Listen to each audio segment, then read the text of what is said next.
எல்லாருக்கும் வணக்கம். தமிழக அரசின் கலைமாமணி விருது இப்ப அறிவிச்சிருக்காங்க. என்னன்னு முழு விவரம் பார்க்கலாம். தமிழக அரசின் கலைமாமணி விருது ஒவ்வொரு வருஷமும் வழங்கிட்டு இருக்காங்க. இப்ப பாத்தீங்கன்னா 3 வருஷத்துக்கான விருதுக்கு வந்து அறிவிச்சிருக்காங்க. 2021, 2022, 2023. இந்த 3 ஆண்டுக்கான விருதுக்கு வந்து அறிவிச்சிருக்காங்க. இதுல 2021 பார்த்தோம்னா எஸ். ஏ. சூர்யா நடிகருக்கு விருது. அதே போல பார்த்தீங்கன்னா சாய் பல்லவி அவங்களுக்கு, டைரக்டர் ரிங்குசாமிக்கு, ஸ்டென் மாஸ்டர் சூப்பர் சுப்ராயன், அதே போல பார்த்தீங்கன்னா பி.கே. கமலேஷ் இவர் வந்து சின்னத்திரை நடிகர். அதே போல பார்த்தீங்கன்னா எம். ஜெயக்குமார் இவங்களுக்கு வழங்குறாங்க. 2022 பார்த்தோம்னா விக்ரம் பிரபுக்கு வாங்குறாங்க. அதே போல பார்த்தீங்கன்னா விவேகா, அதுக்கு வந்து டைமண்ட் பாபு, மெட்டுவலி காயத்ரி இவங்களுக்கு வாங்குறாங்க. 2023 பார்த்தோம்னா நடிகர் மணிகண்டனுக்கு, அதே போல ஜார்ஜ் மரியனுக்கு, அதே போல பார்த்தோம்னா மியூசிக் டைரக்டர் அனிருத்துக்கும் விருது வாங்குறாங்க. டான்ஸ் மாஸ்டர் சாண்டி அவருக்கும் விருது வழங்குறாங்க. பாடைக்கு சுவேதா மேனனுக்கும் விருது வழங்குறாங்க. நிகில் முருகன் அவருக்கும் இந்த கலைமாமணி விருது அறிவிச்சிருக்காங்க.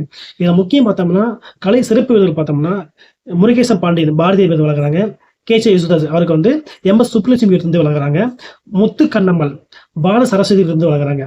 இதுல எல்லாருக்கும் சரியான விருது அறிவிச்சிருக்காங்க. ஆனா ஒரு பாடல் மூலியமா ஒரு வள்ளி கும்மின்னு சொல்லிட்டு அந்த ஒரு பாடல் மூலியமா மக்கள்கிட்ட போயிட்டு நீங்க இந்த பசங்க தான் கல்யாணம் பண்ணிக்கணும், நீங்க இவங்களை கல்யாணம் பண்ணக்கூடாது, மாற்று பசங்களை வந்து கல்யாணம் பண்ணக்கூடாது, பல ஜாதியை வந்து உயர்த்தி பேசி மற்றவங்களை பெண்களை வந்து பிரிச்சு அவங்க நீங்க இவங்களை மட்டும் தான் கல்யாணம் பண்ண சொல்லிட்டு ஒரு ஆள் இருக்காரு. அவருக்கு பாத்தீங்கன்னா கலைமாமணி விருது வாங்கியிருக்காங்க. அவர் யார் மட்டும்னா கே.சி. பாலு அவருக்கு விருது வந்து அறிவிச்சிருக்காங்க தமிழக அரசு.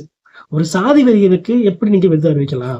மக்களை ஒரு சாதி ரீதியா பிரிக்கிறதும், நீங்க இந்த பசங்க தான் கல்யாணம் பண்ணணும்னு ஒரு பொது மீடியாவில் மைக்ல இருந்து அனௌன்ஸ் பண்றதும் ஒரு தவறான செயல். அந்த மாதிரி ஆளுக்கு போயிட்டு எப்படி நீங்க கலைமாமணி விருது கொடுக்கலாம்? இதை நான் சொல்லல, பொது மீடியாவிலே பாத்தீங்கன்னா இப்ப இருக்க மீடியாவில் கிளி கிழிச்சிட்டு இருக்காங்க. ஒரு சாதி வெறியருக்கு போயிட்டு விருது கொடுக்க கூடாது தமிழக அரசு.